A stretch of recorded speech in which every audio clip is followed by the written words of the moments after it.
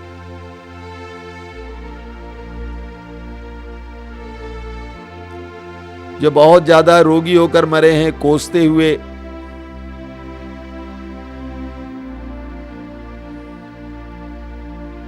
या जो बच्चे मारे गए गर्भ में ही, उनको ऐसे अशांत अवस्था में मरे हुए सभी रिश्तेदारों को इस समय याद करना, एक एक व्यक्ति को यीशु के सामने समय लाना, यह अनुग्रह और आशीष का समय है, बंधनों से आजादी का समय है।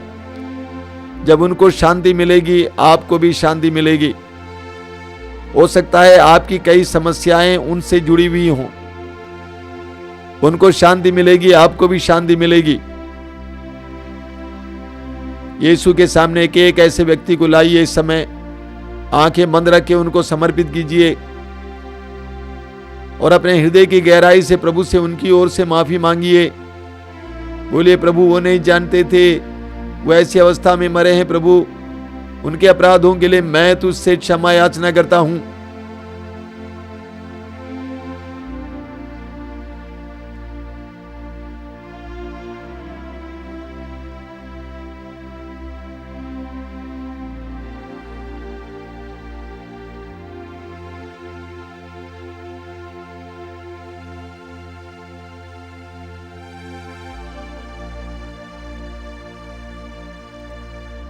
यीशु की शांति उनको इस समय प्राप्त हो।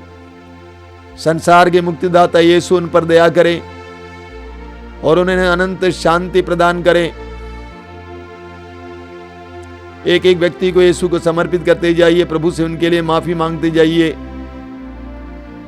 अगर आपका उनके साथ अच्छा रिश्ता नहीं रहा, मेल मिलाप का रिश्ता नहीं रहा है, उनको माफ कीजिए और उनसे क्षमा याचना कीजिए। इस समय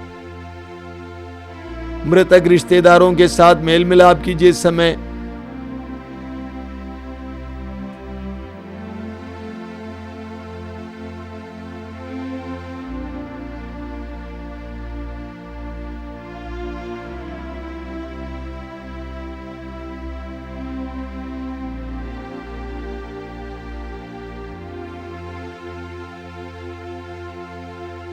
वे इस समय स्वर्ग में सभी स्वर्गदूतों संतों के साथ प्रभु के सानिध्य में रहे।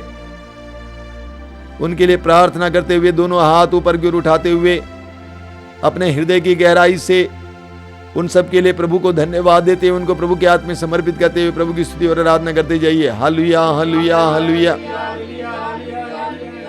Hallelujah, hallelujah, hallelujah, hallelujah, hallelujah, hallelujah, hallelujah, hallelujah.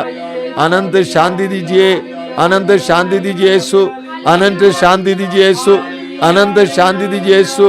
Hallelujah, hallelujah, hallelujah, hallelujah, hallelujah, hallelujah, hallelujah, hallelujah, hallelujah.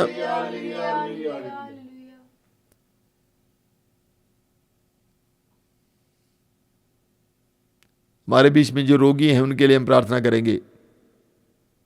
प्रभु यीशु ने अपने शिष्यों से कहा, तुम्हें मुफ्त में मिला और मुफ्त में दे दो। प्रभु यीशु ने अपने शिष्यों को गांव-गांव, नगर-नगर में भेजा, तो उन्होंने कहा कि रोगियों को चंगा करो, कोढ़ियों को शुद्ध करो, अबदूतों को निकालो। ये प्रभु का आदेश है। मार्कुस अध्याय 16 वाक्य 17 में प्रभु ने कहा है, विश्वास करने वाले मेरा नाम लेकर अबदूतों को निकालेंगे, वे रोगियों पर हाथ रखेंगे और रोगी चंगे हो जाएंगे। यीशु के नाम पर इस समय चंगाई के लिए प्रार्थना की जा रही है।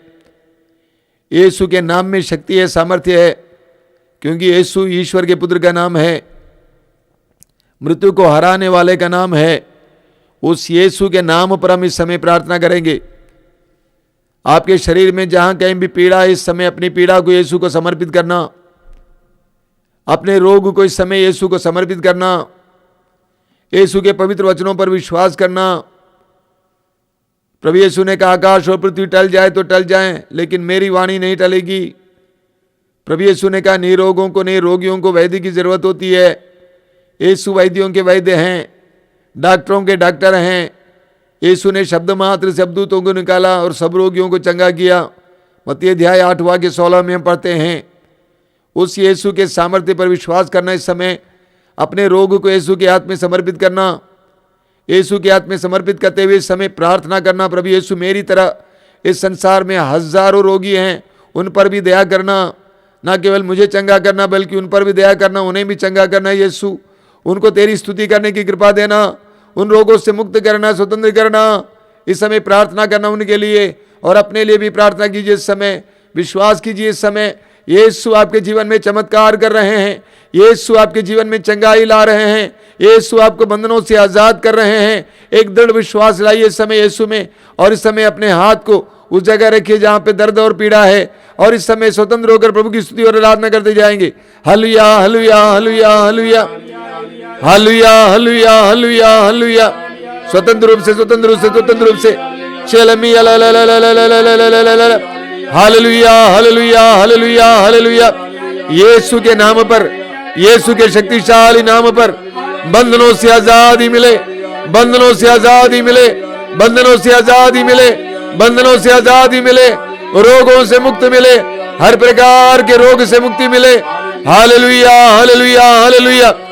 कैंसर के रोग से, कैंसर के रोग से, रक्त संबंधी हर रोग से चंगाई मिले, चंगाई मिले, चंगाई मिले, हर तरह के रोग से, कोरोना के रोग से, चर्म रोग से, हृदय रोग से चंगाई चंगाई चंगाई चंगाई चंगाई। Hallelujah hallelujah. चंगाई चंगाई चंगाई चंगाई।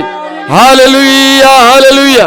यीशु के नाम पर इस समय इस प्रार्थना में भाग लेने वाले एक एक भाई बहन को चंगाई मिले, आजादी मिले, स्वतंत्रता मिले।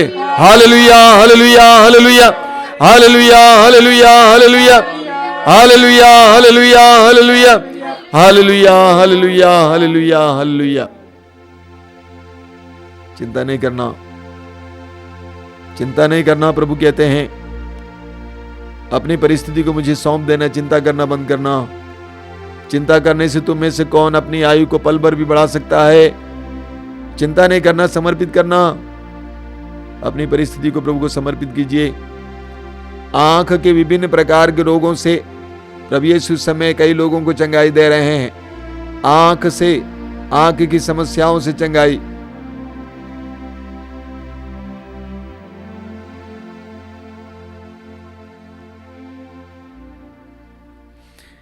आइए हम इस समय पवित्र रक्ताभिषेक के लिए प्रार्थना करेंगे।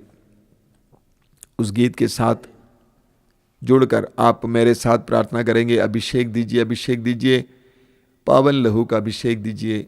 मन लगाकर सभी लोग दोहराते जाना, सभी लोग मुख खोल कर दोहराना, पूरे विश्वास के साथ दोहराना। अभिषेक दीजिए, अभिषेक दीजिए, पावन लहू का अभिषेक दीजिए। अभिषेक दीजिए, अभिषेक दीजिए, पावन लहू का अभिषेक दीजिए। अभिषेक दीजिए, अभिषेक दीजिए, पावन लहू का अभिषेक दीजिए। अभिषेक दीजिए, अभिषेक दीजिए, पावन लहू का अभिषेक दीजिए।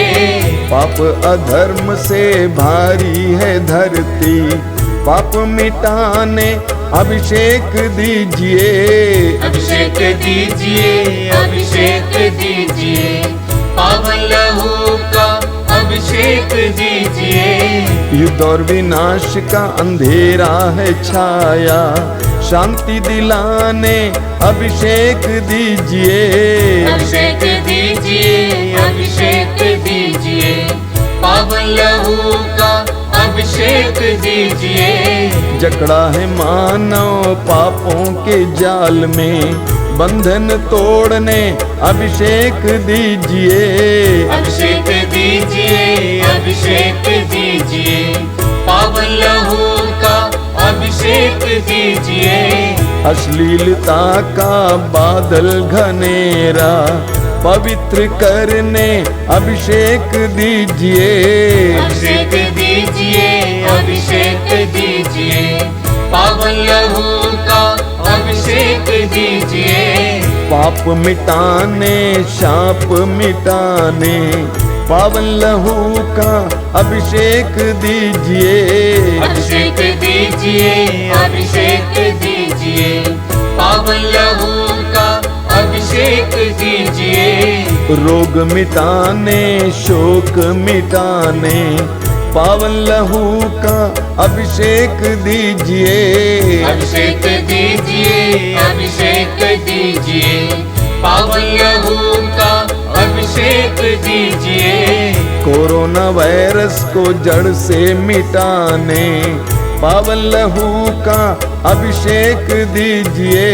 अभिषेक दीजिए, अभिषेक दीजिए, पावन लहू का अभिषेक दीजिए। कोरोना वायरस को जड़ से मिटाने पावन लहू का अभिषेक दीजिए। अभिषेक दीजिए, अभिषेक दीजिए, पावन लहू का अभिषेक दीजिए। नशे की आत्मा सताए तेरे जन को छुटकारा देने अभिषेक दीजिए। अभिषेक दीजिए, अभिषेक दीजिए, पावन लहू का अभिषेक दीजिए। पावन लहू से धरती को धोने अभिषेक दीजिए, अभिषेक दीजिए।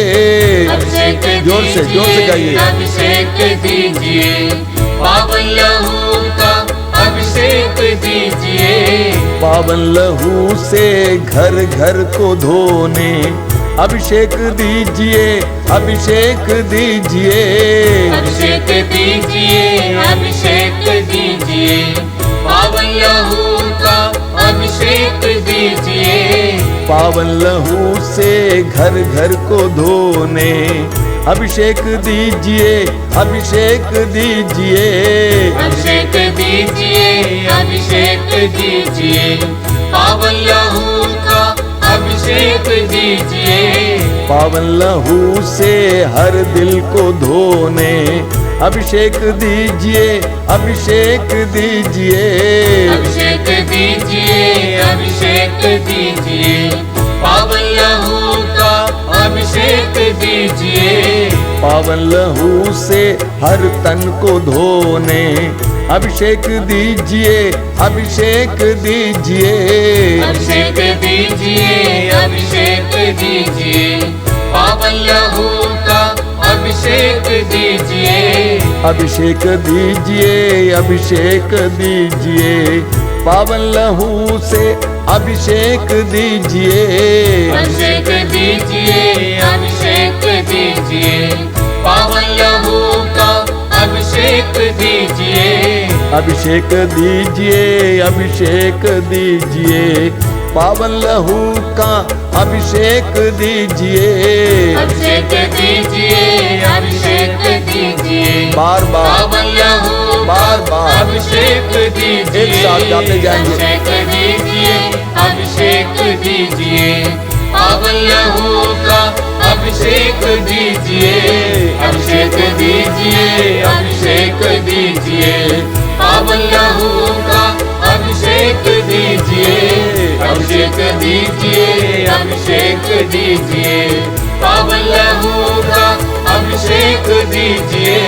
अभिषेक दीजिए, अभिषेक दीजिए, पावन लहू का अभिषेक दीजिए। Hallelujah, hallelujah, hallelujah, hallelujah, hallelujah, hallelujah, hallelujah, hallelujah.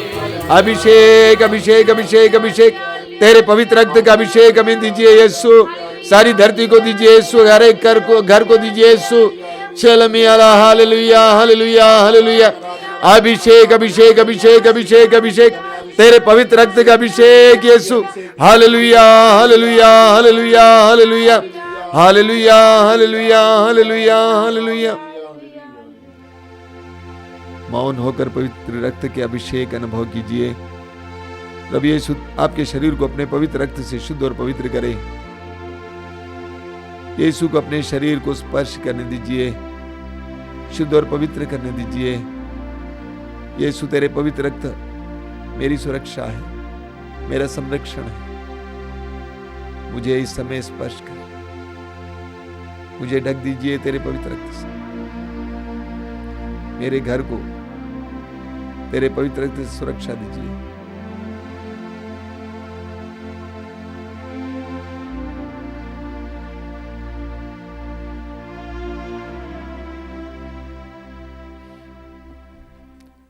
संत पापा की प्रार्थना के साथ हम इस आराधना को अंत करेंगे। मेरे पीछे दोहराएंगे, मुझको यीशु के मूल्यवान रक्त का टीका लगाया गया है, कोई वायरस मुझे छू नहीं सकता। मुझको यीशु के मूल्यवान रक्त का टीका लगाया गया है, कोई वायरस मुझे छू नहीं सकता। मुझको यीशु के मूल्यवान रक्त का टीका लगाया गया है, कोई वायरस मुझे छू नहीं सकता। Hallelujah, hallelujah, hallelujah.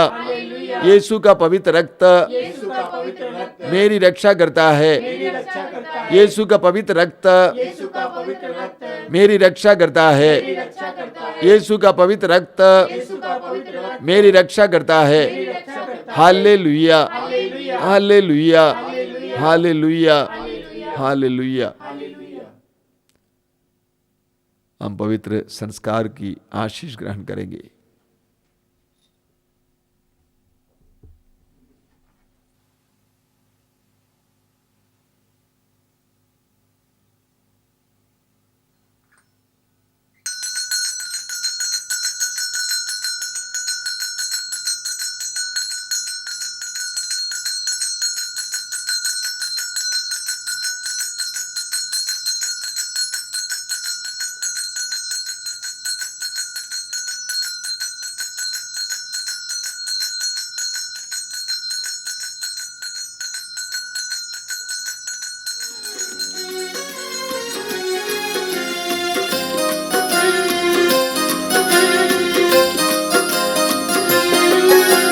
यीशु के बदन से बही जो लहू की धारा, उसमें धुले हमारे पापों के दाग सारे। यीशु के बदन से बही जो लहू की धारा, उसमें धुले हमारे पापों के दाग सारे। रख ले उसी में आशा, त्यज दे सभी निराशा। यीशु ही हमारे जीवन पार लगाए। रख ले उसी में आशा, त्यज दे सभी निराशा। यीशु ही हमारे जीवन पार लगाए। यीशु के बदन से बही जो लहू की धारा, उसमें धुले हमारे पापों के दाग सारे। यीशु के बदन से बही जो लहू की धारा, उसमें धुले हमारे पापों के दाग सारे।